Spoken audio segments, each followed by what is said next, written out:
And also Abraham circumcised himself and Ishmael, as God had told him.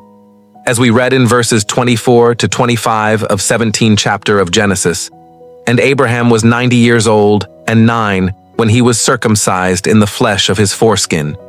And Ishmael his son was 13 years old when he was circumcised in the flesh of his foreskin.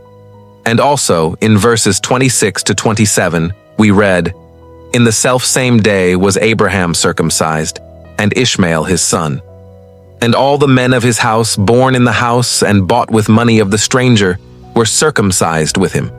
In chapter 18 of Genesis, we see that God sent his angels to destroy Sodom and Gomorrah because their sin was excessively heavy, which means that it had exceeded all of God's tolerance.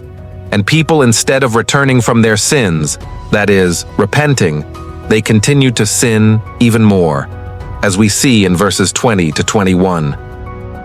And among others, in verses 18 to 19, we have God's testimony about Abraham, which highlights us the elements he found in Abraham, who he called personally to make him a nation.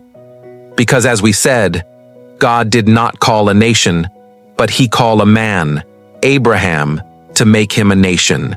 In the 19th chapter of Genesis, we have the destruction of Sodom and Gomorrah, the rescue of Lot and his family, namely Lot's wife and his 2 daughters, but Lot's wife, as the angels of the Lord were carrying them out of Sodom and Gomorrah, looked back and became a pillar of salt.